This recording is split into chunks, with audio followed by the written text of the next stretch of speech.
Let's not waste the time. Okay, simple question అడుగుతాను. దానికంటే ముందు ఒక ప్యాసేజ్ ని చదువుకుందాం. మీరు 100 సార్లు చదివిన ప్యాసేజ్ ని నేను మళ్ళీ ఒకసారి చదివి వినిపిస్తాను, జాగ్రత్త వినండి.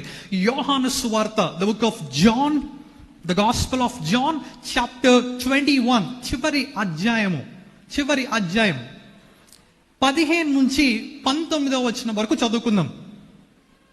చదువుతారు ఎవరైనా? అన్న మైక్ లో చదువుతారా మీరు ప్యాసేజ్? ఈ ప్యాసేజ్ ని జాగ్రత్తగా పాస్టర్ గారు మైక్ లో చదువుతారు. ఎవరైనా చూడకపోతే కనుక జాగ్రత్తగా వినండి, ఓకేనా?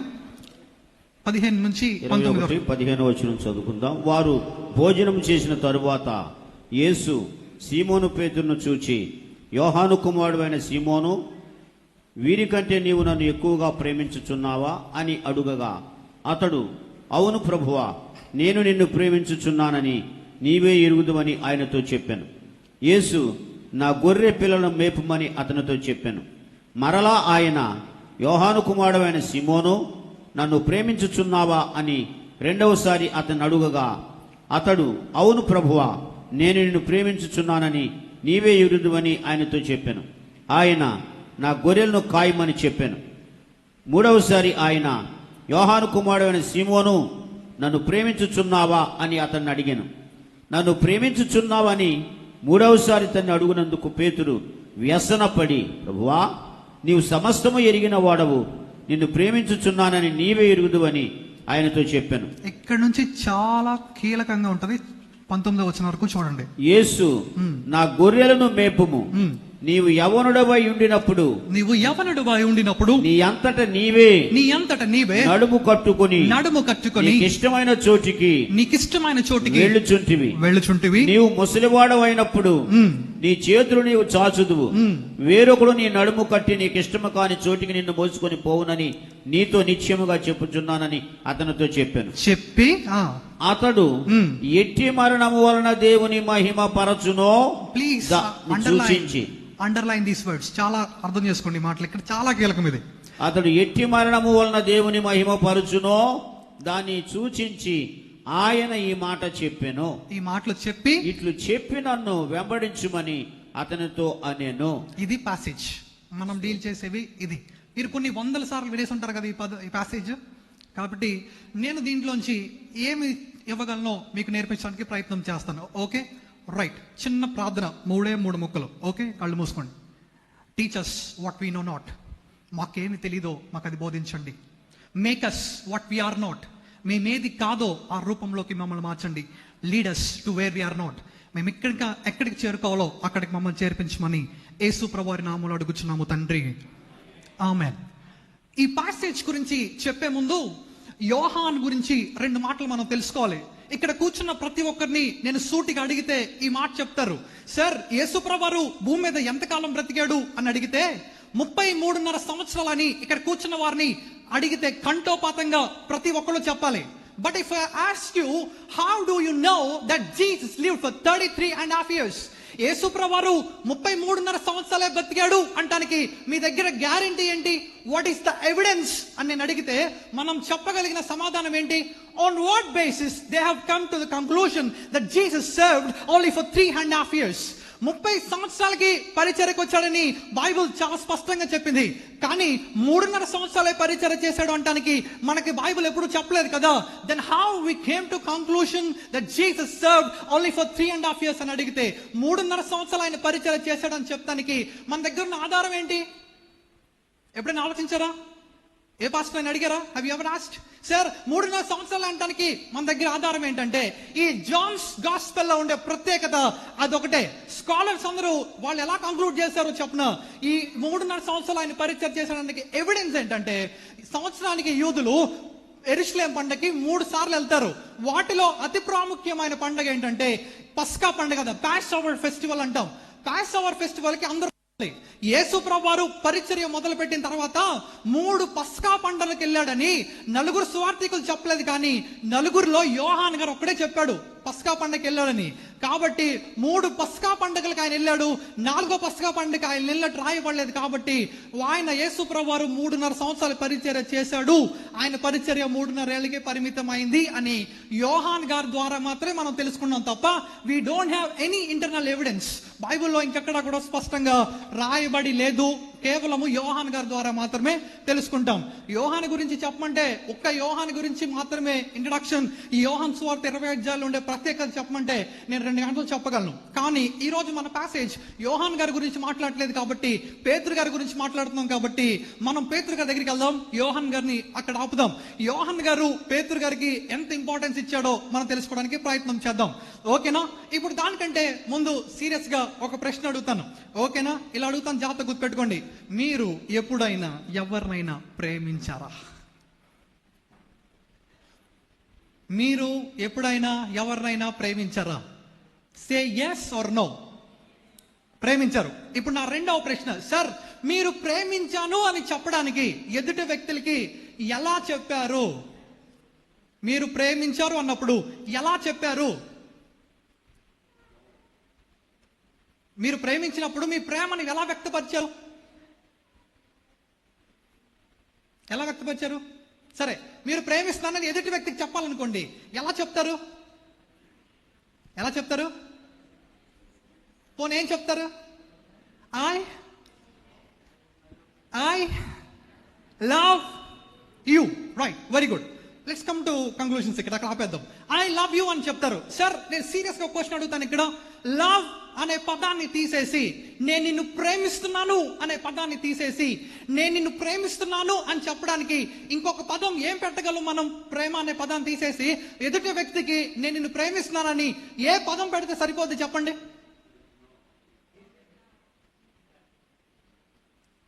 ప్రేమ అనే పదాన్ని తీసి నేను నిన్ను ప్రేమిస్తున్నా అని చెప్పడానికి ఏ పదం పెడితే సరిపోద్ది?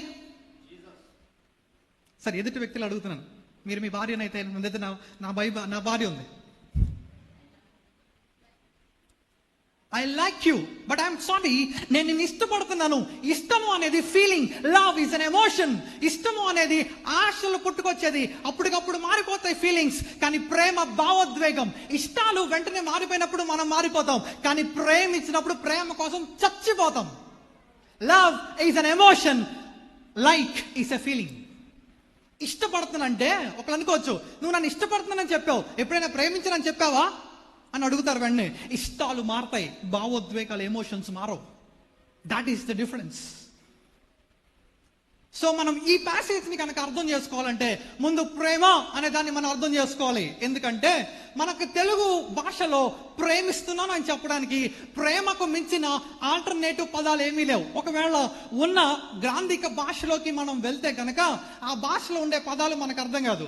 ఇందాక పాస్టర్ గారు వచ్చి సైద్ధాంతికం అన్నారు. సింపుల్ గా చెప్పాలంటే సిద్ధాంతాలు, డాక్ట్రిన్స్. బాహుళ్యత అన్నారు. బాహుళ్యత అంటే మల్టిపుల్ టాలెంట్స్ అని అర్థం. ఇలాంటి పదాలు చాలా కీలకంగా ఉంటాయి. గ్రాంధికంలో మనకి అర్థం కావు. రైట్? మరి తెలుగు భాషలో ప్రేమించినాను అని చెప్పడానికి గ్రాంధిక భాషలో మాట్లాడితే మనకు అర్థం కాదు. ఒకవేళ ఇక్కడ ఎవరైనా అడిగితే చెప్పమంటే చెప్పలేకపోతున్నారు. సార్ ప్రేమ అనే పదానికి ప్రేమ అనే పదం వాడకుండా ఇంకొక ఎగ్జాంపుల్ నేను ఇచ్చి నేను నిన్ను ప్రేమిస్తున్నాను అని ఎప్పటికీ చెప్పలేము సార్. ఎందుకంటే తెలుగు భాషలో పదాలు లేవు. నెంబర్ 1. నెంబర్ 2, ఇంగ్లీష్ లో ఏమైనా ఉన్నాయేమో ప్రయత్నం చేద్దాం. లవ్ అనే పదాన్ని తీసి ఇంకొక భాషలో ఇంగ్లీష్ లో లైక్ అనే పెడితే అది కుదరదు. అయితే ఇంకేదైనా పదం పెట్టగలమా ఇంగ్లీష్ లో? Can we put any other word replacing love? కుదరట్లేదు. This no words. కానీ ఈ బైబిల్ ఫస్ట్ పేజ్ మనం ఓపెన్ చేస్తే ఇది ఆదిమ హిబ్రూ గ్రీక్ భాష నుంచి తర్జుమా చేయబడింది అని రాసింది. సార్ బైబిల్ తెలుగులో రాయబడలే, బైబిల్ ఇంగ్లీష్ లో రాయబడలే, బైబిల్ లాటిన్ వర్షన్ కాదు సార్. లాటిన్ వర్షన్ ఎప్పుడో 400 సంవత్సరాల తర్వాత వచ్చింది. మరి బైబిల్లో యేసు ప్రభు వారు పేతురు గారు మాట్లాడుకున్నప్పుడు వాళ్ళు గ్రీకు భాష మాట్లాడుకున్నారు సార్. గ్రీకు భాషలో మాట్లాడుకున్నప్పుడు వాళ్ళు ఈ పదాలు నువ్వు నన్ను ప్రేమిస్తున్నావా అని 3 సార్లు అడిగినప్పుడు నేను నిన్ను ప్రేమిస్తున్నాను అని చెప్పినప్పుడు వాళ్ళ మధ్య సంభాషణ ఎలా జరిగిందో తెలుసుకోవాలంటే కనుక అసలు తెలుగు భాషలో ప్రేమకి మరో పదం లేదు, ఇంగ్లీష్ భాషలో ప్రేమకి మరో పదం లేదు. గ్రీకు భాషలో ఏమైనా ఉందేమో తెలుసుకోవడానికి వెళ్దాం. ఓకేనా? నేను గ్రీక్ భాష చదువుతున్నప్పుడు నాకు ఒకటి అర్థమైంది అనమాట. గ్రీక్ లో ప్రేమకి 4 పదాలు ఉన్నాయి. ఎన్ని పదాలు ఉన్నాయి? ఎన్నున్నాయి? 4 పదాలు ఉన్నాయి. ఈ 4 పదాలు ఏంటో మనకు అర్థమైతే ఈ సంభాషణ ఒరిజినల్ రసం ఏంటో బయటకు వస్తుంది. ఈ 4 పదాలు అర్థం కాకుండా ఈ ప్యాసేజ్ మనకి, ఈ చదవబడిన భాగం ఎప్పటికీ మనకి అర్థం కాదు. ఈ 4 పదాలు తెలుసుకుందాం. ఆ 4 పదాల్లో వాళ్ళు ఎలా మాట్లాడుకున్నారో మనకు అర్థం చేసుకోవడానికి ప్రయత్నం చేద్దాం. నెంబర్ 1, ఫస్ట్ పదం ఏంటంటే ప్రేమకి వాళ్ళు వాడే పదం గ్రీకుల్లో ఫిలేయో. ఏంటది? కొంచెం గట్టిగా. ఫిలేయో అనే పదం. నెంబర్ 1, ఫిలేయో అనే పదాన్ని వాడారంటే ఎవరు వాడతారు సార్ ప్రేమ కోసం ఈ పదాన్ని అంటే? ఇద్దరి స్నేహితుల మధ్యలో ఉండే ప్రేమని ఫిలేయో అంటారు. ఈ పదం బైబిల్లో ఎక్కడైనా ఉందా సార్ అని అడిగితే లూకాసు 1వ అధ్యాయం 1వ వచనంలో, కానీ అపోస్తలుల కార్యాలు 1వ అధ్యాయం 1వ వచనంలో ఈ మాట ఉంటది. ఘనత వహించిన థియోఫిలస్ అని ఉంటది కదా. థియోఫిలా అనే పదంలో ఫిలోస్ అని ఉంది కదా. అదేంటి తెలుసా? థియోస్ అంటే గ్రీకులో దేవుడు అని అర్థం, ఫిలోస్ అంటే స్నేహితుడు అని అర్థం. స్నేహితులు, దేవుని స్నేహితులకు ఈ పత్రిక రాస్తున్నాను అని చెప్పి అపోస్తలుల కార్యాన్ని లూకాసు వార్తని లూకా గారు రాసుకుంటూ వచ్చాడు. సో ఇద్దరి స్నేహితుల మధ్య ఉండే ప్రేమని ఫిలేయో అని పిలుస్తాం. మీకు ఒక పదం, గ్రీక్ పదం వచ్చేసింది ఇక్కడికి. రెండో పదం ఏంటో తెలుసుకోవడానికి ప్రయత్నం చేద్దాం. స్టార్గే. ఏంటది? మీ ఫోన్ లో స్టోరేజ్ అనే పదాన్ని వాడతారు కదా, ఇది గ్రీక్ పదం నుంచి వస్తుంది అనమాట. స్టార్గే. ఏంటది? స్టార్గే అనే పదాన్ని ఎక్కడ వాడతారు సార్ అంటే, మీ అందరికి పిల్లలు ఉన్నారు ఇక్కడ? పిల్లలు ఉన్నారా? మీరు వాడిని ప్రేమిస్తారా? తల్లికి లేకపోతే తల్లిదండ్రులకి పిల్లలకి మధ్యలో, రక్త సంబంధికులకి బంధువులకి మధ్య ఉండే ప్రేమని స్టార్గే అని పిలుస్తాం. ఇది రెండవ రకమైన ప్రేమ. గ్రీక్ లో ప్రేమకు ఉన్న రెండో పదం. మూడవ పదం ఏంటి సార్ అని అడిగితే ఎరోస్ అని పిలుస్తారు. ఏమని పిలుస్తారు? కొంచెం గట్టిగా. ఎరోస్ అనే పదాన్ని వాడతారు. సార్ ఎరోస్ అనే పదాన్ని ఎవరు వాడతారంటే, మీకు ఎవరికైనా గర్ల్ ఫ్రెండ్ బాయ్ ఫ్రెండ్లు ఉంటే అర్థమవుతారు. మీ భార్యని మీరు బాగా ప్రేమిస్తే మీకు అర్థమైంది. ఇద్దరి ప్రేమికుల మధ్యలో ఉండే రొమాంటిక్ లవ్ ని ఎరోస్ అని పిలుస్తాం. ఇది భార్యాభర్తల మధ్య ఉండే ప్రేమ, లేకపోతే ప్రేమికుల మధ్య ఉండే ప్రేమని గ్రీక్ లో ఎరోస్ అని పిలుస్తాం. ఇది మూడో పదం. నాలుగో పదం బహుశా మీ అందరికీ బాగా తెలిసిందే అని నేను అనుకుంటున్నాను. నాలుగో పదం ప్రేమకి ఒకటి ఉంది గ్రీక్ లో. ఇది చాలా విలువైన ప్రేమ. ఇది చాలా విలువైన పదం. దీనిని గ్రీక్ లో అగాపే అని పిలుస్తారు. ఏమంటారు? ఇది నాలుగో పదం. అగాపే అంటే ప్రాణం ఇచ్చే ప్రేమ, శాశ్వతమైన ప్రేమ. ఈ 4 పదాలు ఉన్నాయి. ఇప్పుడు పేతురు గారికి యేసు ప్రభువు వారికి మధ్యలో సంభాషణ జరిగింది కదా.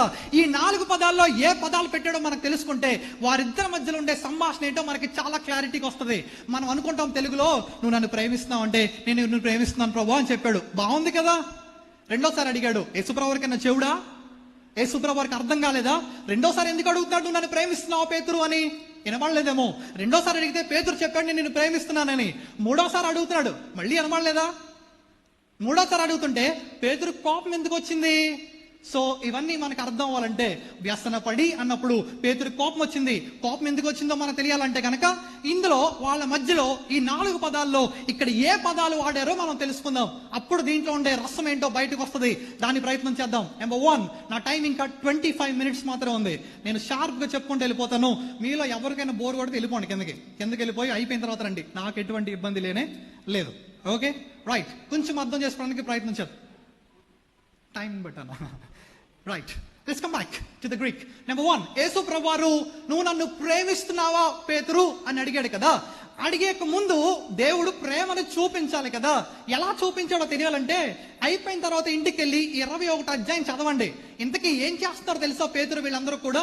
ఇలా చేస్తారంట.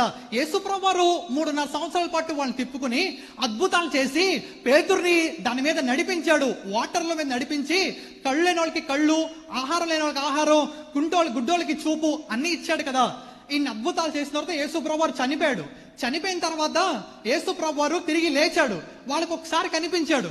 కనిపించిన తర్వాత వీళ్ళు ఏం చేయాలి? యేసయ్యా, ఇప్పుడు నువ్వు చచ్చిపోయావు, నువ్వు తిరిగి బ్రతికావు కాబట్టి మమ్మల్ని ఒక పిలిచావు కదా, మరి మా పరిస్థితి ఏంటి? మమ్మల్ని పిలిచావు, బాగానే ఉంది. ఇప్పుడు కీబోర్డ్ వాళ్ళు వచ్చారండి ఇక్కడికి. వచ్చారు, పిలిచారు. వాళ్ళకి ఏ బోర్డు ఇవ్వకుండా, వాళ్ళ కనెక్షన్స్ ఇవ్వకుండా ఫాస్ట్గా ఆయన పైన ఆయన చేసుకున్నాడు. ఆయన ఏం అడుగుతాడు వచ్చి? ప్రకాష్ అన్న ఎందుకు పిలిచావు? మేము ఎక్కడ వాయించాలి? మాకు కనెక్షన్స్ ఏంటి? స్పీకర్లు అవునా? మరి పేతురు గారు కూడా అడగాలి కదా. యేసు ప్రభువారు ముందే చాలా క్లారిటీ ఇచ్చాడు. యేసు ప్రభువారు మనకులాంటి కాదు.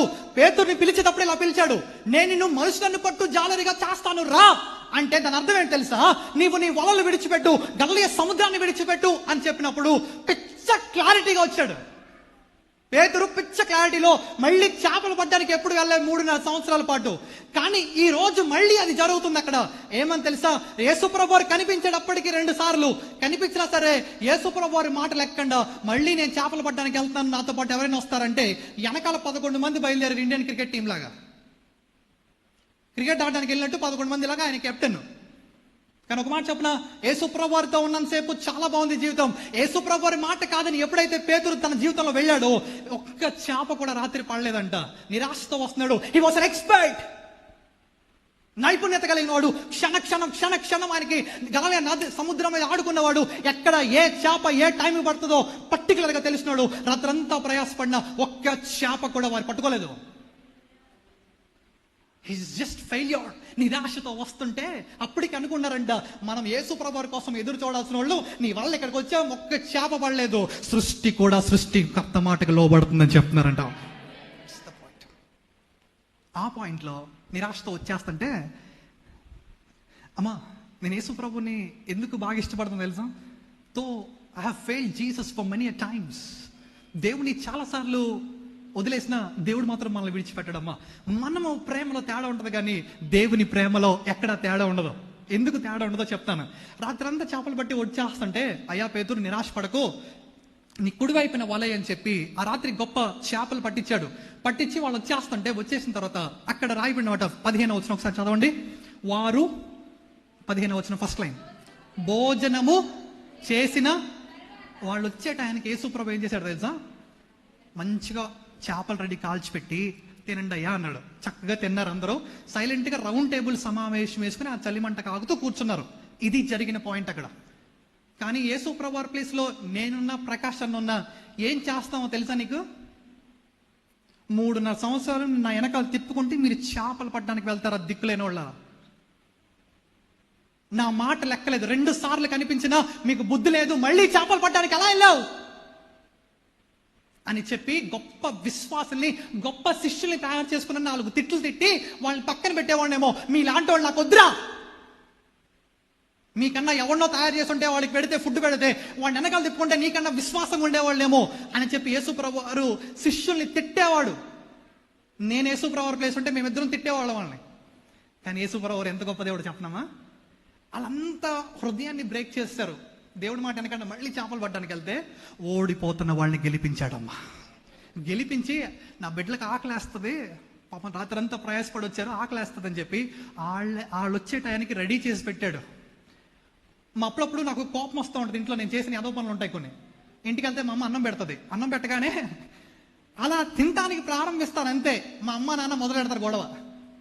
అమ్మా మీరు అన్నం పెట్టి ముద్ద నోట్లో పెట్టుకున్న తర్వాత మీరు ఒక మాట అన్నారనుకో, ముద్ద దిగిద్దా గొంతులోకి? దిగుతుందా? వారు భోజనము చేసిన తర్వాత అంటే అర్థం ఏంటి తెలుసా? ఒక్క మాట అంటే మళ్ళీ అన్నం తింటూ మానేస్తారు, చేపలు తింటూ మానేస్తారు, బాధపడతారని చెప్పి వాళ్ళు కడుపు నిండే వరకు యేసుప్రభు వారు నోరు తెరవలేదమ్మా. This is the beautiful love of God. ప్రేమ అంటే ఏంటి అర్థమవుతుందా మీకు? ఇప్పుడు తినేశారు, కూర్చున్నారు. ఇప్పుడు సంభాషణ మొదలవుతుంది. బాగా అర్థం చేసుకోండి. రౌండ్ టేబుల్ సమావేశం స్టార్ట్ అయింది. ఇప్పుడు నువ్వు నన్ను ప్రేమిస్తున్నావా? అందరూ పేతురు వైపు చూస్తున్నారంట. ఎందుకు తెలుసా? మనోడే కదా తీసుకెళ్ళింది మనోడే కదా. మొదలెట్టాడు యేసుప్రభు వారు బ్యాటింగ్ మొదలెట్టాడు. యోహాను కుమారుడు అయిన సీమోను, వీరికంటే నువ్వు నన్ను ఎక్కువగా ప్రేమిస్తున్నావా? ఇక్కడ గ్రీకులో వాడిన పదం ఏంటో చెప్తున్నాను, బాగా అర్థం చేసుకోండి. మొట్టమొదటి పదం, నీవు నన్ను అగాపే ప్రేమతో ప్రేమిస్తున్నావా అని అడిగాడు. ఏ పదము? అగాపే పదం అంటే నువ్వు శాశ్వతమైన ప్రేమతో నన్ను ప్రేమిస్తున్నావా? నీ స్నేహితుల కంటే, నీ బంధువుల కంటే, నువ్వు మొత్తం నీ జీవితానికంటే ప్రాణం ఇచ్చి నన్ను ప్రేమించగలవుగా? ప్రశ్న అగాపే. కానీ యేసుప్రభు వారికి పేతురు ఇచ్చిన సమాధానానికి నేను అనుకుంటాను, అక్కడ నేను కూర్చుని ఉంటే యేసుప్రభు వారి కళ్ళంట నీళ్ళు వచ్చేసి ఉంటాయి, గుండె పగిలిపోయి ఉంటుంది, ఒకసారి తట్టుకోలేక ఒక్కసారి చలించిపోయి ఉంటాడు యేసుప్రభు వారు. మనం తెలుగు బైబిల్ చదివినట్టు ఉండదండి సంభాషణ. ఏమన్నారు తెలుసా? ప్రాణం ఇచ్చే ప్రేమ నా దగ్గర లేదు, నేను నిన్ను స్నేహితుడిలాగా ఫిలేయోతో ప్రేమిస్తున్నాను అన్నాడమ్మా. ఒక్క క్షణం యేసుప్రభు వారికి కళ్ళంట నీళ్లు, వేదన. 3.5 సంవత్సరాలు వీళ్ళ కోసం ప్రాణం పెట్టి వీళ్ళకి అద్భుతాలు చూపిస్తే ప్రాణం ఇచ్చే ప్రేమ ఉందా అంటే పేతురు అన్నాడు, నేను నిన్ను ప్రాణం ఇచ్చే ప్రేమ నా దగ్గర లేదు ప్రభువా. నేను నిన్ను స్నేహితుల్లా చూస్తా, అవసరమైతే విడిచిపెట్టేస్తా. That's the first question. అలా జరుగుతుంటే యేసు ప్రభువు తట్టుకోలేకపోయాడు, మళ్ళీ అడుగుతున్నాడు. 2 నిమిషాలు గ్యాప్ తీసుకుని, పేతురు నువ్వు నన్ను ప్రేమిస్తున్నావు అన్నప్పుడు రెండోసారి అడిగిన పదం, పేతురు నేను నిన్ను మళ్ళీ అడుగుతున్నా, నీవు నన్ను అగాపే ప్రేమతో ప్రేమిస్తున్నావా పేతురు అని అడిగాడు.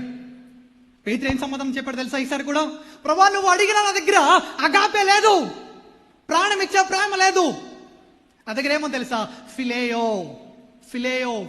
నేను నా స్నేహితుడు మాత్రమే, నీకోసం అంతకుమించి ఏం లేదు. మహా అయితే ఉంటావు లేకపోతే పోతావు. నన్ను ఎలా అడుగుతున్నావు ప్రభువా? నిన్ను విడిచిపెట్టి మళ్ళీ సముద్రానికి వచ్చాను, నిన్ను విడిచి భయపడ్డాను, నువ్వెవరో తెలుసా అని అడిగితే నేను తెలీదు అని చెప్పి 3 సార్లు అబద్ధం ఆడాను, నన్ను ఎలా అడుగుతున్నావు?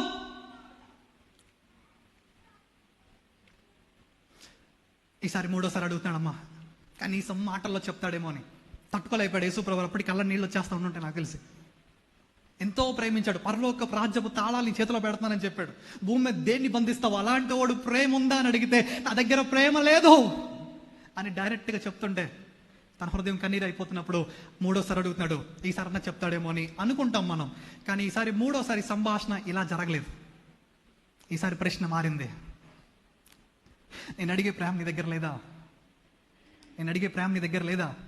కనీసం స్నేహితుడిగైనా మోసం చేయకుండా మంచిగా ప్రేమిస్తావా? ఫిలేయోతో నన్ను ప్రేమిస్తావా అని అడిగాడమ్మా. 3వ సారి అక్కడ వాడిన పదం అగాపే కాదు, అక్కడ వాడిన పదం స్నేహితుడిలాగానే ప్రేమించాయా కనీసం అంటే, ఇప్పుడు పేతురికి కోపం వచ్చిందంట. వ్యసన పడి అన్నాడు కదా. ఎన్నిసార్లు అడుగుతావు? ఈ ప్రేమ అయితే నా దగ్గర ఉందని చెప్తున్నాను కదా, ఎందుకు మళ్ళీ అడుగుతావు? ఇప్పుడు ఇక్కడ వరకు అందరూ చెప్తారు, పాస్టర్ గారు అందరూ బోళ్ళని జారినేశారు. ఇక్కడ నుంచి అసలైన కంటెంట్ ఉంటుంది. ఇక్కడ యేసుప్రభువు అన్నాడు అయిపోయిన తర్వాత, పేతురు ఎందుకు అరుస్తున్నావు? నీవు ఎవరుడివై ఉన్నప్పుడు నీకు ఇష్టమైన చోటకి నువ్వు వెళ్తావు, కానీ నువ్వు ముసలోడు అయిపోయినప్పుడు నువ్వు చేతులు చేస్తావు, ఒరే నన్ను ఎక్కడైనా తీసుకెళ్ళండి అని. వేరొకడు నీ నడుము పట్టుకొని నీకు ఇష్టము, ఒరే అటు కాదు ఇటు అంటే, ఇక్కడే ఉండిపో అని నిన్ను నడుము కట్టి వేరే చోకటి నేను తీసుకెళ్ళి అక్కడ పడేస్తారు. అప్పుడు నీకు అర్థమైద్ది అని చెప్పి అలా చెప్పేసి ఆపేలే. నీకు ఇష్టమైన చోటకి తీసుకెళ్లరు, నీకు ఇష్టం కాని చోటకి తీసుకెళ్తారు అని చెప్పి దాని అర్థం ఏంటో చెప్పాడు. ఈ అర్థాన్ని చాలా జాగ్రత్తగా పట్టుకోండి. ఆ పేతురు ఎట్టి మరణము వలన దేవుని మహిమపరచును. పేతురు ఇష్టం లేని చోటకి వెళ్ళాలి, పేతురు చావాలి, పేతురి చావు దేవుడిని మహిమపరచాలి. ఆ లైన్ అర్థం అది. నీకు ఇష్టం కాని చోటకు నువ్వు వెళ్తావు, నాకు ఇష్టం కాని చోట నేను దేవుని ఎలా మహిమపరుస్తాను? కానీ నువ్వు చచ్చిపోతావు. నువ్వు చచ్చిపోయినప్పుడు మాత్రం నాకు మహిమ వస్తుంది. అదేంటి ప్రభా, నాకు ఇష్టం లేని చోటకి నేను వెళ్తే నీకు చచ్చిపోతే నీకు మహిమ ఎలా వస్తుంది? శివుడి పేతురు ఎలా జరిగిందో ఇదే మనం తెలుసుకుంటాం, చరిత్రలో ఏం జరిగిందో. రైట్, ముందు అర్థం చేసుకునే ముందు ఇలాంటి వాళ్ళని దేవుడు వాడుకున్నాడా పేతుర్ని అనే ఆలోచిద్దాం. 2 పదాలు. ఒకటి, పేతురు దేవుడి నామాన్ని మహిమపరచాలి. రెండోది, పేతురు చావు దేవుడికి మహిమ రావాలి. రైట్, ఇది అర్థం చేసుకుందాం. ఫస్ట్ చావు గురించి మాట్లాడుకుందాం. ముందు ఇలాంటి పేతుర్ని దేవుడు ఎలా వాడుకుంటాడో చూద్దామే. జస్ట్ సింపుల్ ఇన్స్టెన్సెస్ నేను చెప్పేసి వెళ్ళిపోతాను, బాగా అర్థం చేసుకోండి. నెంబర్ 1, ఈ పేతురు అంటమ్మా ఇలాంటి కోరంగి ఊర్లో కాదు, దీన్ని యెరూషలేము దేవాలయంలో ఉన్నాడు. యెరూషలేము దేవాలయం దగ్గర బయట సముద్రం ఉందంట, కొంచెం దూరంలో, ఎన్నో కిలోమీటర్ల దూరం ఉండదు. అక్కడికి వెళ్తున్నప్పుడు అక్కడ వాళ్ళందరూ రాత్రిపూట ఒక రోజు ప్రసంగం చేస్తాడంట. అపోస్తలుల కార్యాలు 2వ అధ్యాయం మీరు చదువుకుంటే మీకు పిచ్చ క్లారిటీ వచ్చేస్తుంది అనమాట. 2వ అధ్యాయం చదువుకున్నప్పుడు ఒక రాత్రి ప్రసంగం చేస్తే ఇంచుమించు 3,000 మంది బాప్తిసం పొందుకున్నారంట. గట్టిగా దేవుని స్తోత్రం చెప్దాం ఒకసారి. సార్, ఒక రాత్రి ఒక ప్రసంగానికి ఏమీ తెలియని వాళ్ళు 3,000 మంది బాప్తిసం పొందుకుంటారా? Is it possible? సార్, ఇలాంటి వాడిని దేవుడు వాడుకుంటాడా? నువ్వెవరో నన్ను ప్రేమిస్తున్నావు అని అడిగితే నోటి మాటల్లో కూడా అబద్ధం చెప్పలేని పేతుర్ని దేవుడు వాడుకుంటాడా? Is it possible? ఇక్కడ కూర్చున్న మీ అందరిని అడుగుతున్న ఒక సీరియస్ ప్రశ్న ఏంటి తెలుసా? నువ్వు 100 సార్లు చెప్పుండొచ్చు పాస్టర్ గారి కారణం, సార్ నేను మంచివాడిని కాదు సార్, నేను చర్చికి రావాలంటే, సార్ దేవుడిని నీ పని చేయాలంటే నాకు అర్హత లేదు సార్. నేను ఒక మాట చెప్పను, ఇక్కడ నువ్వు గొప్పోడు అని చెప్పి నేను ఇక్కడ దేవుడు వాడుకోవట్లే. God doesn't calls the qualified, but God qualifies who been called. దేవుడు అంట గొప్పవాళ్ళని పిలవడంట, తాను పిలుచుకున్న వాళ్ళని గొప్పవాళ్ళుగా మారుస్తాడంట. దేవునికి స్తోత్రం చెప్తాం ఒకసారి. పేతురు గొప్పదనాన్ని బట్టి ఒక రాత్రి ప్రసంగం చేస్తే మారలే. నోటి మాటలో కూడా అబద్ధం చెప్పిన పేతురు కనీసం నేను నిన్ను ప్రేమిస్తావంటే పాస్టర్ గారికి మనం బోల్డని అబద్ధాలు చెప్పేస్తాం, కానీ పేతురు ఎప్పుడు అలా అబద్ధం కూడా చెప్పలేకపోయాడు. అగాపే ప్రేమతో ప్రేమిస్తామంటే నోటి మాటల్లో చెప్పలేని పేతుర్ని ఇంత గొప్పగా వాడుకోగలిగిన దేవుని ప్రేమ ఇంత గొప్పదా? సార్ నీ వీక్నెస్ లో చెప్తున్నాను, ఒకవేళ మనం కూడా వీక్నెస్లు మనకుంటే, పేతురు కూడా అలాంటి వీక్నెస్ కలిగి ఉన్నాడు సార్. దేవునికి దూరమైనోడే, నోటి మాటతో ప్రేమిస్తానని చెప్పలేకపోయాడు సార్. అలాంటి పేతురుని దేవుడు వాడుకుంటున్నాడు, మనల్ని వాడుకుంటాడు. Number one instance. Second instance, రాత్రి అంట ఉదయకాల సమయంలో శనివారం పూట దేవాలయానికి వెళ్ళారంట పేతురు ఫ్రెండ్ యోహాన్ ఇద్దరు. వెళ్ళినప్పుడు అంట అక్కడ బయట అడుక్కుంటూ ఉంటారు కదా, ఒకడు అడుక్కుంటున్నాడంట. ఇది అపోస్తుల కార్యాలు 3వ అధ్యాయం. అడుక్కుంటుంటే వాడికి పుట్టు నుంచి కాళ్ళు లేవంట, పుట్టుకప్పటి నుంచి. అయితే వాడు అన్నాడు, అయ్యా ఆయన ఇస్తారేమో చూస్తున్నానంటే, నువ్వు ఎన్నిసార్లు నా వైపు చూసినా నా దగ్గర ఒక చిల్లి కావలేదు, మాకు కలిగింది నీకు ఇస్తున్నాను, యేసు నామములో లేచి నడు. అప్పటికప్పుడు లేచి నడిచాడు సార్. లోపలికి వెళ్ళి గంతులేసాడు సార్ కుంటాడు. కానీ నాకు అర్థం కాని ప్రశ్న ఏంటంటే, నోటి మాటతో కూడా నేను నిన్ను ప్రేమిస్తానని చెప్పలేని వాడిని నోటిని దేవుడు వాడుకుంటాడా? ఇంత ప్రేమ ఉందా దేవుడికి? పేతుర్ని వాడుకున్నాడు సార్. నెంబర్ 3. ఒకరోజు పాస్టర్ గారు, మీరు ఎలా అయితే కూర్చుని ప్రార్థన చేయించుకున్నారో అలా పేతురు గారు అంటూ రూమ్లో కూర్చున్నాడంట. చాలా మంది వస్తూ ఉండేవాళ్ళు, ప్రార్థన చేయించుకుంటే వెళ్ళి బహుమతులు కానుకలు ఇచ్చి వెళ్తూ ఉండేవాళ్ళు. ఒక ఇద్దరు వచ్చారంట. వాళ్ళు ఏమనుకున్నారంటే, పొలంలో అమ్మేసి డబ్బు అంతా దేవుని సేవకి ఇద్దాం అనుకున్నారంట. ఇంటికి వెళ్ళిన తర్వాత ఆశ పుట్టి సగం ఇద్దామని అనుకున్నారు. కొంచెం ఆశ పుట్టిందంట, కొంచెం ఉంచుకుందాం అనుకున్నారంట మన బిజినెస్కి సరిపడా. సడన్ గా తీసుకొచ్చి దేవుని దగ్గరికి ఇద్దరు ఇచ్చారు.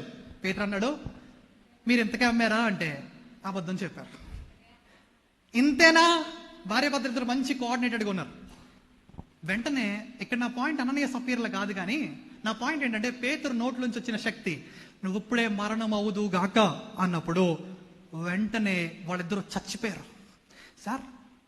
ఒక్క నోట్లోంచి జీవం వస్తుంది కుంటోడికి, ఒక్క నోట్లోంచేమో శాపం వస్తుంది. కానీ నోట్లోంచి ఒక్క మాట వస్తే ఇంత జీవం బయటకు వచ్చేంత శక్తి ఇలాంటి పేతురుకు ఉందా? నా ప్రశ్న ఏంటంటే, అది పేతురు గారు అయితే, సార్ నోటి మాటతో నన్ను ప్రేమిస్తున్నావంటే నోటి మాటతో చెప్పలేని పేతురును కూడా దేవుడు వాడుకోగలడా? ఈ పేతురే. ఇంకొక ఇన్స్టెన్స్ చెప్తాను, ఇక్కడతో మనం అక్కడ కంక్లూడ్ చేద్దాం. దాన్ని చాలా చెప్పవచ్చు పేతురు గారి గురించి, కానీ ఒక్క విషయం. ఈ పేతురు జైల్లో వేశారంటే ఇన్ని స్వార్థ ప్రకటిస్తున్నందుకు. రాత్రిపూట రోమన్ జైల్స్ ఎలా ఉంటుందంటే, పెద్ద ఏమంటారు దాన్ని, బోండం అంటారు కదా, గుంజ, ఒక చెక్క కర్ర ఇలా ఉంటుంది. చేతులేమో ఇక్కడ పెట్టి హోల్స్లో పెట్టాలి. తర్వాత సంఖ్యలు ఉంటాయి, ఈ చేతికి మళ్ళీ ఈ చేతికి కాళ్ళకి సంఖ్యలు వేస్తారు. మనోడంట ప్రశాంతంగా చెక్క తలకాయలో పెట్టి ఇక్కడ పెట్టేసి జైల్లో పడుకున్నాడు. నేను అనుకోడు అప్పటికి బాధేసి ఉంటారు, లోపలికి వెళ్ళి ప్రశాంతంగా పడుకున్నాడంట. పడుకున్నప్పుడు ఆ రాత్రి సంఘం ప్రార్థన చేస్తే ఒక దేవదూత వచ్చి జైలు డోర్ తీసిందంట, అతనుకున్న సంఖ్యలు తీసిందంట. పేతురు లే ఎంతసేపు పడుకుంటా, లే వెళ్ళిపో పదా అనా, నువ్వు నన్ను ప్రేమిస్తున్నావంటే, నిజమైన ప్రేమ నీ దగ్గర ఉందా, ప్రాణం ఇచ్చే ప్రేమ నా దగ్గర ఉందా అంటే, నేను నిన్ను స్నేహితుడిలా చూస్తున్నాను అలాంటి కోసం దేవుడు దేవదూతను పంపిస్తాడా సార్? ఇప్పుడు దేవుని ప్రేమ ఏంటో మీకు అర్థమవుతుందా? ప్రేమ అంటే, మనం ప్రేమించే ప్రేమలు ఎలా ఉంటాయో కొన్ని చెప్పనా. ఉదాహరణకి, మనం కొంతమంది ఎవరైనా మనల్ని ప్రేమిస్తారనుకోండి, వాళ్ళని మనం ప్రేమిస్తాం. దానికి మనం పేరు పెట్టేది ప్రేమ కాదది, దాన్ని ఆప్యాయత అని పిలుస్తాం. ఒక అమ్మాయి చాలా బాగుంది అనుకో, నేను రోడ్డు మీద చూస్తున్నాను అనుకోండి, ఆమె అందం వల్ల నేను ఆవిడని ప్రేమిస్తానంటే అది ప్రేమ కాదు సార్. దాన్ని ఏమంటాం తెలుసా? వ్యామోహం అంటాం, లేకపోతే కామం అని పిలుస్తాం. నెంబర్ 3, డబ్బు కోసమే ఒకళ్ళని ప్రేమిస్తున్నాను, లేకపోతే అధికారం కోసమే ఒకళ్ళని ప్రేమిస్తున్నా, దీన్ని వ్యామోహం అని పిలుస్తాం, అది ప్రేమ కాదు. ఈ మధ్యకాలంలో యవనస్తులు పెట్టుకుని ఒక డెఫినేషన్ ప్రేమకి ఏంటో చెప్పనా? ఆ అమ్మాయి బాగుంది, నేను అమ్మాయిని ఎందుకు ప్రేమిస్తాను నాకు తెలియట్లేదు, నాకే పిచ్చి పడుతుంది, దీనికి వాళ్ళు పెట్టుకున్న పేరు ప్రేమ. దానికి ప్రేమ అని పెట్టకూడదమ్మా, పిచ్చి అని పెట్టాలి, అది ప్రేమ కాదు. ఆ అమ్మాయి బాగుందంట, కానీ ఆ అమ్మాయి గురించి ఆలోచించకూడదు అనుకున్నాడంట. ఎందుకు ఆలోచిస్తున్నాడు తెలియదంట, దానికి వాడు పెట్టుకున్న పేరు ప్రేమ. నేను అంటున్నాను, నీకుంది జబ్బు. It's not love, it's called lust. ఇప్పుడు ఆలోచిద్దాం, ఇలాంటి ప్రేమల్లో లోకం మునిగిపోతుంటే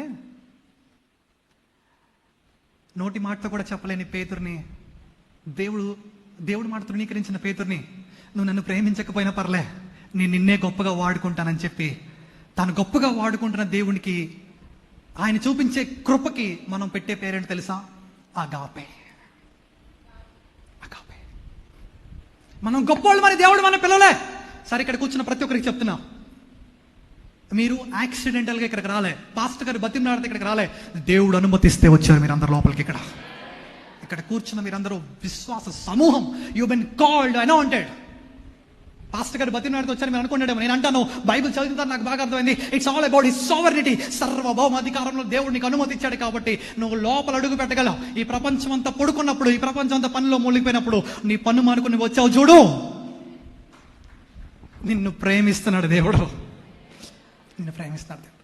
ఇది పేతురు దేవుని మహింపరచడని మనం చెప్పుకున్నాం.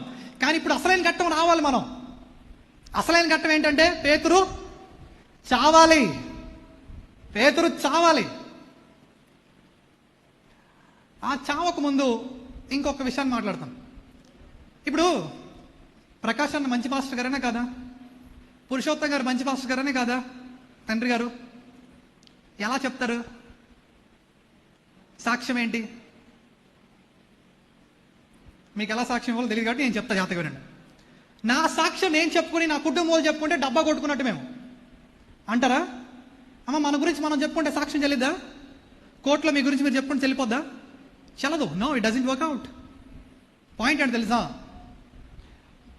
పాస్టర్ గారు ఆయన మంచివాడు అని చెప్పినప్పుడు ఆ మంచితనాన్ని అనుభవించిన ప్రతి ఒక్కళ్ళు సాక్ష్యం ఇవ్వాలి. దేవునికి స్తోత్రం చెప్పండి ఒకసారి. ఇక్కడ కూర్చున్న మీరందరూ సాక్ష్యం ఇస్తేనే పురుషోత్తం గారు మంచి పాస్టర్ గారు కదా నేను చెప్పగలను. I'm right? మా డాడీకి నేను మంచిగానే మాట్లాడతాను, అవునా కదా? నా గురించి, మా డాడీ గురించి నేను చెడ్డగా చెప్తానా? మా డాడీ నా గురించి చెడ్డగా చెప్తాడా? కానీ సమాజం మీకేమైనా అవసరమా? సార్, మరి ఇప్పుడు పేతురు మంచి పరిచయం చేశాడు అంటానికి గుర్తేంటి సార్? పేతురు మంచి పరిచయం చేశాడంట గుర్తేంటి? పేతురు సాక్ష్యమా? పేతురు అద్భుతాలా? నో సార్, పేతురు విశ్వాసులు చెప్పాలి. మరి పేతురు విశ్వాసం ఎలా ఉన్నారో చూద్దాం ఒకసారి. చూద్దామా? ఒక్క వచనమే, ఎక్కడికి వెళ్ళొద్దు. పేతురు రాసిన మొదటి పత్రిక 1వ అధ్యాయం 1వ వచనం మాత్రమే, ఇంకొద్దు. పేతురు రాసిన మొదటి పత్రిక 1వ అధ్యాయం 1వ వచనం, ఇంట్రడక్షన్. యేసుక్రీస్తు అపోస్తలుడు అయిన పేతురు బట్టి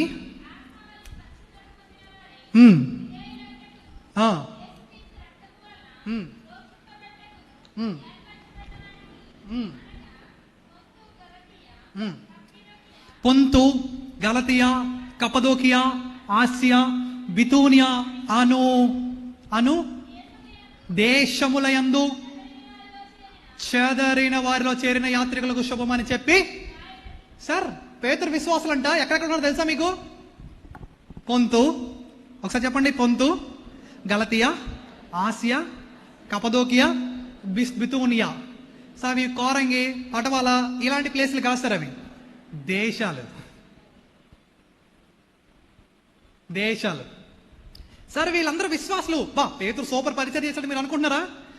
ఆ దేశాలు వెళ్ళి పేతురు ఎగదీశాడు సేవని మీరు అనుకుంటున్నారా? నో మై ఫ్రెండ్స్, జాగ్రత్త గుర్తుపెట్టుకోండి. ఇక్కడ పేతురు విశ్వాసులంట అను ప్రాంతముల యందు చెదరిపోయారు. అక్కడ ఏం రాస్తుంది? చెదరిన వారిలో. పేతురు గారు నోటి మాటతో కూడా చెప్పలేకుండా తర్వాత యేసు ప్రభువారి గురించి బోధిస్తే పేతురు విశ్వాసులు ఎలా తయారయ్యారో తెలుసా? నోటి మాటతో పేతురులాగా అబద్ధం చెప్పేవాళ్ళు కాదు, నిజంగా యేసు ప్రభువారిని ప్రేమించే వాళ్ళ తయారయ్యారు. పేతురు విశ్వాసులు వెళ్ళి మనం పొంతు, గపదోకి, ఆసియాలో వెళ్ళి అడిగితే వాళ్ళు ఏం చెప్తారు తెలుసా? మీరు నిజంగా యేసు ప్రభువారిని నమ్ముతున్నారా? నమ్ముతున్నాం. లేకపోతే మీ గురువు గారు ఆ నోటి మాటతో కూడా నిజం చెప్పలేరా అని అడిగితే, లేదు సార్, మేము యేసు ప్రభువారిని నిజంగా అగాపే ప్రేమతో ప్రేమిస్తామని చెప్తారు. మీ దగ్గర ఉన్న గ్యారెంటీ ఏంటి అని పేతురు విశ్వాసులు మీరు ఒక్కొక్క ఇంటికి వెళ్ళి అడిగితే వాళ్ళు ఏం చెప్తారు తెలుసా? సార్, మేము ఇల్లు విడిచిపెట్టుకున్నాం, సార్ మేము భూములు విడిచిపెట్టుకున్నాం, మా బంధువులు విడిచిపెట్టుకున్నాం, మా ఆస్తులు విడిచిపెట్టుకున్నాం. మరి ఎక్కడున్నారా మీరు? సార్, అన్ని విడిచిపెట్టుకుని యేసు ప్రభువారిని అందుకు మేము చంపేస్తున్నారని పారిపోయి ఇక్కడికి వచ్చి బతుకుతున్నాం సార్. యేసయ్య కోసం అన్ని విడిచిపెట్టుకున్నాం. యేసయ్య కోసం ప్రేమించడం అంటే నీ బంధువులు విడిచిపెట్టుకోగలవా? నీ అలవాట్లు విడిచిపెట్టుకోగలవా? నీ గుణమంతా విడిచిపెట్టగలవా? కానీ పేతురు విశ్వాసాలు అడిగితే వాళ్ళు చెప్తున్నారు సార్, ఏమని తెలుసా, మేము అన్ని విడిచిపెట్టుకుని వేరే దేశాల్లో ప్రాంతాల్లో చెదిరిపోయారు. బిజినెస్ చేయడానికి వెళ్ళే, ఉద్యోగం చేయడానికి వెళ్ళే, యేసు ప్రభువు వారు నమ్ముకున్నందుకు చంపేస్తుంటే పారిపోయారు సార్. ఇలాంటి పేతురు అలాంటి విశ్వాసాలు తయారు చేశాడా? అలాంటి విశ్వాసం తయారు చేశాడా? పురుషోత్తం గారి సేవ గురించి మీ అందరి ద్వారా నాకు తెలుస్తుంది. రేపు ప్రకాశన సేవ గురించి మీరందరూ ఇచ్చే సాక్ష్యం ద్వారా, రేపు అప్కమింగ్ జనరేషన్ ద్వారా నాకు తెలుస్తుంది. పేతురు గారు మంచి విశ్వాసంలో ఉన్నాడు, మంచిగా దేవుడిని ప్రేమించాడు అంటానికి గ్యారంటీ ఏంటో తెలుసా? పేతురు చెప్పుకునే డబ్బా కబుర్లు కాదు. పేతురు గారి విశ్వాసులు వాళ్ళ జీవితంలో జరిగే ఒక సమస్య వచ్చినప్పుడు వారు నిర్ణయించేది. ఈ కోరంగి పట్టణంలో, ఈ కోరంగి అనేక చర్చలు ఉండొచ్చు, కానీ నువ్వు విశ్వాసంలో పరీక్షలు నీకు వచ్చినప్పుడు నువ్వు ఎలా పరిగెడుతున్నావో అది ఎలా సూచిస్తే తెలుసా? ఇక్కడ నువ్వేం నేర్చుకుంటున్నావు దాన్ని సూచిస్తూ ఉంటుంది. నువ్వు మంచి విశ్వాసం కాదో, వాళ్ళ నీకు బోధించిన వాడు కరెక్ట్గా ఉన్నారో లేదో నీకు అర్థమవుతుంది. ఇక లాస్ట్ ఘట్టానికి వద్దాం. పేతురు విశ్వాసంలో పేతురు గురించి సాక్ష్యాన్ని ఇచ్చారు, సూపర్. అంతకంటే ముందు సార్, ఎప్పుడు పేతురు గారి గురించి చెప్తారా? ఎప్పుడు బైబిల్లో ఉన్న గురించి మేము చదువుకున్నాం కదా, మీరు వచ్చారు కదా, మీ గురించి చెప్పండి 4 ముక్కలు. పెళ్ళి ఒకటేనా నా గురించి? నేను 1995 సంవత్సరంలో పుట్టాను. 2 ముక్కలు చెప్పేస్తాను ఆ సాక్ష్యాన్ని. మేము పుట్టుకతో హైందవులం, కాపుల కమ్యూనిటీకి సంబంధించిన వారు. ఈ చిరంజీవి, పవన్ కళ్యాణ్ గారు ఉన్నారు కదా, ఈ కులగజ్జి, మతపిచ్చి ఇలాంటి వాటిలో ప్రావీణ్యం, నిష్ఠ గరిష్ట సనాతన కుటుంబానికి సంబంధించిన నా కుటుంబం. నోములు, వ్రతాలు, పూజలు, యజ్ఞాలు, యాగాలు, భక్తి ఆరాధన ప్రతి వారంలో ఉండే ప్రతిది కూడా మా ఇంట్లో జరగాల్సిందే. ప్రతి పూజలు మా ఇంట్లో జరగాల్సిందే. మాది రాజమండ్రి పక్కన, దేవరపల్లి పక్కన ఉన్న గోపాలపురం నియోజకవర్గం మండలం. ఆ గోపాలపురం అనే ఊరు మా స్వగృహం. కొవ్వూరు పక్కనే ఉంటుంది గోపాలపురం. ఆ ఊరు మా సొంతూరు. అందులో మేము హైందవ కుటుంబంలో ఉన్నాం. యేసు ప్రభు నమ్ముకోవడం అంటే గజ్జి, చిరాకు. అసలు యేసు ప్రభు అంటే అస్సలు పడదు. నాకు డబ్బు ఉంది, స్టేటస్ ఉంది, కులం ఉంది, బిజినెస్లు ఉన్నాయి, అన్నీ బాగున్నాయి, ఆరోగ్యాలు ఉన్నాయి. యేసు ప్రభు మాకు అక్కర్లేదు సార్. ఇలాంటి కుటుంబం నాది. ఒక రాత్రి మీరు ప్రార్థనలకి రండి రండి అంటే దీని విలువ మీకు తెలియదేమో నాకు తెలుసు. దతీం నాడుతున్నప్పుడు సేవకుడు దాంట్లో ఉండే శక్తి ఏంటో మీకు తెలియదు. నేను చెప్తాయిరా ఈరోజు మధ్యాహ్నం. సార్, ఒక పాస్టర్ గారు వచ్చారు సార్ 2001 సంవత్సరంలో. ఇలా క్రైస్తవులు మీటింగ్ పెట్టుకున్నారు సార్. ఈ మీటింగ్ కొన్న విలువ ఏంటో చెప్తున్నాను. మీటింగ్ పెట్టుకుని వాళ్ళకి అప్పట్లో పూర్ గుడిసెలు ఉన్నాయి అన్ని. పాస్టర్ గారు హైదరాబాద్ నుంచి వస్తే ఆ పాస్టర్ గారికి మంచిగా చూసుకోవడానికి లేకపోతే మా డాడీని ఆ చర్చిలో ఉన్న వాళ్ళందరూ వెళ్ళి, మా నాన్నగారు బియ్యం షావు గారు అప్పటికి రైస్ బిజినెస్ చేసేవాళ్ళు, వాళ్ళు వచ్చి, సార్ పాస్టర్ గారు వస్తున్నారు, కొంచెం మంచి ఇల్లు చూడండి సార్ ఎక్కడైనా వాళ్ళు ఉండటానికంటే. మా ఇంటి ముందు గవర్నమెంట్ బంగ్లా ఒకటి ఉంటే గోపాలపురంలో ఆయనకి ఇచ్చాం. కానీ ఈ పాస్టర్లు కుదురుంటారు కదా, పాస్టర్ గారు మమ్మల్ని బాగా చూస్తున్నారు కదా సార్ మీరు. ఆ పాస్టర్ గారు అన్నాడు, మీటింగ్కి రావచ్చు కదా సాయంత్రం అని మా నాన్న గోకడం మొదలుపెట్టారు. ఒకసారి అడగరు ఈ పాస్టర్లు, కనబడినప్పుడల్లా రావచ్చు కదా సార్. పొద్దున్న సాయంత్రం అడిగితే మా నాన్న కాదు అనలేక మీటింగ్కి వచ్చాడండి. మా ఇంట్లో మా నాన్నగారు రెడీ అవుతుంటే మా అమ్మ అంటుంది, ఎక్కడికి వెళ్తున్నావు? సార్ మీటింగ్కి వెళ్తున్నానమ్మా అంటే, అమ్మో ఆ గంగలో కలవడానికి వెళ్తున్నావు నువ్వు, అది మంది కాదు, మన కులానికి సంబంధించింది కాదు, ఆ తక్కువ జాతి దేవుడి దగ్గరికి ఎందుకు అన్న కుటుంబం సార్ నాది. ఆ రాత్రి మా నాన్న మారిపోతాడేమో అని మా అమ్మ బయలుదేరింది వెనకాల. ఇలా వెళ్ళారు సార్. మా నాన్న వెనకాల కూర్చున్నాడు. అట్లా మీకే మీరు ఎలా కూర్చున్నారో అలా ఏమీ తెలియదు కదా, అలా కూర్చున్నాడు మా నాన్న వెనకాల. మా అమ్మ వచ్చి ఇక్కడ కూర్చుంది, ఆడవాళ్ళు కూర్చోవాలి కాబట్టి ఆడవాళ్ళనే కూర్చుంది. ఇలా మీరు బొట్లు పెట్టుకోకుండా ముసుగేసుకుని ఉన్నారు కదా, చూసి ఈ దిక్కుమాల వాళ్ళు, విధవరాండ్రు ఇలాంటి వాళ్ళ మధ్య కూర్చోవడం, జర్లు పాకుతుంటే మా అమ్మ ఇబ్బందిగా కూర్చుంది. ఎవరికీ చెప్పుకోలేదు కదా. మీటింగ్ పాస్టర్ గారు ఆమెన్ అన్నాడు, అయిపోయింది. మా అమ్మాయి అమ్మయ్య అనుకుంది. సాయంత్రం ఇంటికి వెళ్ళిపోయారు. కానీ మీకు తెలుసా, ఆ రాత్రి వాక్యం చెప్తుంటే మా నాన్నగారు మార్చబడ్డారండి. దేవునికి స్తోత్రం చెప్పండి ఒకసారి. నేను సీరియస్ గా చెప్తున్నా, ఈ దేవుడు మాట్లాడతాడు. I'm the serving the God who speaks. ఒక్క బైబిల్ ఎప్పుడు చదవలేదు, ఎప్పుడు ఒక ఆరాధనకి అటెండ్ అవ్వలేదు. కానీ భక్తిలో మేము భగవద్గీత, రామాయణాలు, ఇతిహాసాలు అన్ని చదివారు. రోజు నావెల్స్ చదివారు, సినిమాలకు వెళ్ళేవాళ్ళు మా నాన్నగారు. ఏమీ తెలియని బైబిల్ ఒక రాత్రిలో ఒక వ్యక్తిని మార్చగలరంటే మా నాన్న సజీవ సాక్ష్యం. ఎందుకు ఆకర్షించబడుతుందో నాకు తెలియదు, ఈ దేవుడు నన్ను మార్చాడు. 2వ రోజు రాత్రి మీటింగ్ మా నాన్న బయలుదేరాడు. మా అమ్మ అంటది, అమ్మో ఆయన మారిపోతున్నాడు, ఆయన మారిపోతున్నాడు అని చెప్పి, ఆయన దూకిపోకూడదు గంగలోకి అని చెప్పి మా నాన్నని పట్టుకోవడానికి మా అమ్మ బయలుదేరింది. ఈ రాత్రి నేను ఆ ఇద్దరు కూర్చున్నారు మీటింగ్ లో. మా అమ్మ మళ్ళీ చిరాకు పడతా మొదలు పెట్టింది. ఇలా ఒక రాత్రి, 2వ రాత్రి మా నాన్న శ్రద్ధగా వాక్యం వింటుంటే, తర్వాత వాక్యం అయిపోయింది. ఒక ఆయన సాక్ష్యం చెప్తున్నారు. ఇప్పుడు నేను మీకు ఎలా సాక్ష్యం చెప్తున్నానో, మీరు ఎలా సాక్ష్యం వింటారో అలా ఒక రాత్రి ఒక ఆయన సాక్ష్యం చెప్తే నా తల్లి ఆ రాత్రి మార్చబడిందండి. 3వ రోజు ఇద్దరు ప్రార్థనకు వచ్చారు. 4వ రోజు ఇంట్లో బొమ్మలన్నీ పాడేసి యేసు ప్రభు దేవుడని 24 సంవత్సరాలుగా ప్రకటిస్తున్నారు. కానీ సాధ్యమా అని అడిగితే, అమ్మా మీకు చెప్పడానికి చప్పట్లు కొట్టినట్టు ఉంది, కానీ యేసయ్యని ప్రేమిస్తున్నప్పుడు అంత ఈజీ కాదండి. ఒక నన్ను ప్రేమించాలని తన సిలువ తను ఎత్తుకోవాలి. బ్రదర్, మీ కష్టాలు ఏమొచ్చినాయి తెలుసా? యేసుప్రభు నమ్ముకున్న తర్వాత మా నాన్నకి ఈ బైబిల్ పిచ్చి పట్టినట్టు చదవడం మొదలు పెట్టాడు. మా ఇంట్లో మా అమ్మ అప్పటికి ఏమీ తెలియదు, ఇంట్లో 10 మంది ఆడవాళ్ళు వేసుకుని ప్రార్థన చేయడం మొదలు పెట్టేది. మాకు భక్తి నేర్పించడం మొదలు పెడితే మా నాన్న బిజినెస్ వదిలేసి అప్పులు పాలైపోయాం. 2003 సంవత్సరంలో బియ్యం షావుకారి ఇంట్లో ఒక బియ్యపు గింజలేదు వండుకుని తినడానికి. మాకు పక్కింట్లో మా తాతయ్య గారు ఉన్నారు, సొంత కొడుకని కూడా అన్నం పెట్టలేదమ్మా. మా అమ్మ వాళ్ళ నాన్నకి ఫోన్ చేస్తే ఒక లారీ బియ్యం పంపిస్తాడు, పెద్ద జమీందారు లెక్క. కానీ ఫోన్ చేస్తే మీ దేవుడు మీకు కూడు పెట్టలేడా అని దేవుడి నామాన్ని అవమానపరుస్తారని చెప్పి మా అమ్మ నాన్న ఫుడ్ వండుకోకపోయినా పర్లేదు, చచ్చిపోతే చచ్చిపోదామని చెప్పి వేడి నీళ్ళు కాచుకుంటూ, అన్నం వండుకోవడానికి లేవు కదా, వేడి నీళ్ళు కాచుకుంటూ ఆకాశ పక్షుల్ని పోషిస్తున్నావు ప్రభా. కానీ మా ఫుడ్ కోసం, మా కడుపు నింపుకోవడం కోసం వాళ్ళని అడిగి నీ నామాన్ని దూషించేలాగా మేము చేయించా అని ప్రభు అని చెప్పి వాళ్ళ కళ్ళంట నీళ్లు కాచుకొని కూర్చుని ప్రార్థన చేసుకుంటా ఉంటే 2003 సంవత్సరం నుంచి ఆకాశ పక్షులను పోషిస్తుంది దేవుడు. ఈ రోజు వరకు పస్తులు ఉంచలేదమ్మా మమ్మల్ని. 2003 నుంచి 20 సంవత్సరాలు కొన్ని నెలలు చికెన్ వండుకోలే, కొన్ని నెలలు అప్పులు పాలైపోయాం, బాగా ఇబ్బందులు. నాకు స్కూల్లో ఫీజులు కట్టడానికి ఉండేది కాదు, షూస్ వేసుకోవడానికి ఉండేది కాదు. ఒక సంవత్సరం అంతా ప్రైవేట్ స్కూల్లో చదివితే ఫీజులు కట్టడానికి లేదు, షూస్ వేసుకెళ్ళడానికి లేదు, టెక్స్ట్ బుక్లు లేవు, ఇబ్బంది, తినడానికి లేదు, అప్పులు పాలైపోయాం. 2007 సంవత్సరంలో మా నాన్నగారు పాస్టర్ గారిగా గుంటూరు జిల్లా వెళ్ళిపోయాం. మేము అక్కడ లూథరన్ చర్చిలో మా నాన్నగారు పాస్టర్ గారిగా చేస్తున్నాడు. మెల్లగా మళ్ళీ రిగేన్ అయ్యాం. మీరు అనుకోవచ్చు ఇది ఒకటేనా సార్? మేము అక్కడికి వెళ్ళిపోయిన తర్వాత ఇంచుమించు ఓ 15 ఏళ్ళ దాకా, అమ్మా ఇప్పుడు 18 ఏళ్ళు అయితే, ఒక 15 ఏళ్ళ దాకా నా ఇంటికి చుట్టాలు రాలేదు తెలుసా మీకు? మా నాయనమ్మ చచ్చిపోతే ఇద్దరు వచ్చి భోజనం చేయలేదు తెలుసా మీకు? ఈ మాలోళ్ళు ఉండారని చెప్పి భోజనం చేయలేదమ్మా.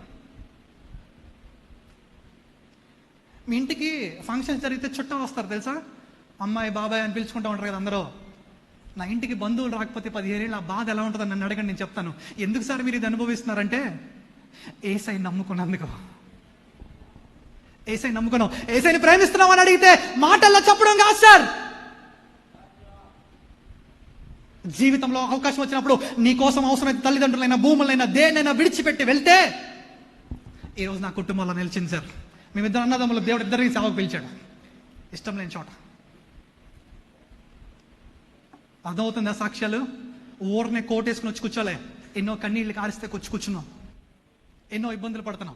పురుషోత్తం గారు ఎలా పడ్డారు? ఇక్కడ దేవుడు పలానా సేవకులు పలానా చోట వాడుకుంటున్నారు. నా సాక్ష్యం ఒకటి, ఇక్కడ కూర్చున్న మీరందరూ కూడా మీ సాక్ష్యాలు చాలా ఉన్నాయి. ఇప్పుడు లాస్ట్కి వద్దాం, ముగింపు ఎలా వద్దాం. పేతురు గారు చచ్చిపోవడం ద్వారా దేవుడు మహిమపరచాలని చెప్పింది కదా వాక్యం. ఇప్పుడు దాకా మహిమ ఒకటే చూసాం, దేవుడి కోసం వాడబడ్డం చూసాం. పేతురు ఎలా చచ్చిపోయాడు తెలుసుకుందాం. సార్, యేసుప్రభు వారు 33 సంవత్సరంలో వెళ్ళిపోయాడు సార్. వెళ్ళిపోయిన తర్వాత 24 సంవత్సరాలు బతికాడు పేతురు. అంటే 57వ సంవత్సరం వరకు బతికాడు. 57వ సంవత్సరం వరకు బతికాడు. 57వ సంవత్సరంలో ఆయన పట్టబడ్డాడు సార్. పట్టబడినప్పుడు ఆయన్ని చంపడానికి నిర్ణయం చేశారు. పౌలు గారిని, పేతురు గారిని ఒకే రోజు చంపేశారు. పౌలు గారిని ఏమో సిలువేలేదు, కానీ ఆయన తలకాయ నరికేశారు. ఇలా కూర్చోబెట్టి మెడకాయ నరికేశారు. ఎందుకంటే ఆయన సిలువ వేయకూడదు, రూల్ అది, రోమ పౌరసత్వం ఉంది కాబట్టి. కానీ యూదులు కదా, వీళ్ళు ఏం చేశారు తెలుసా సార్? ఇప్పుడు సిలువేస్తారు. పేతురు గారు చావు గురించి మాట్లాడుతున్నాను. పేతురు గారు అంట చచ్చిపోయే ముందు బాగా కొట్టేశారు సార్. బాగా కొట్టిన తర్వాత ఇప్పుడు అడుగుతున్నారు, నన్ను ఎలా సిలివేస్తున్నారు అని అడిగితే, నేను ఎట్ట వేస్తామండి, మీ గురువుని ఎలా చేస్తాం అలా చేస్తున్నాం. మా గురువు అంత గొప్పోడిని కాదు, మా గురువు అంత గొప్పోడిని కాదు, కాళ్ళు పైకి తల కిందలుగా నన్ను సిలివేయండి అయ్యా, మా గురువు గారు అంత గొప్పోడిని కాదు అన్నప్పుడు. కానీ 24 సంవత్సరాలు wonderful life, last words on the cross, నేను నిన్ను శాశ్వతమైన ప్రేమతో ప్రేమిస్తాను మాటల్లో చెప్పలే, రక్తం కారుస్తూ చెప్పగలిగాడు. సార్, బ్రదర్స్ అండ్ సిస్టర్స్, మీ దగ్గర ఉన్న ఎవిడెన్స్ ఏంటి? నేను ఖచ్చితంగా ప్రేమిస్తానికి మీ దగ్గర ఎవిడెన్స్ ఏంటి? దేవుని కోసం మీరు చేయగలిగింది ఏంటి?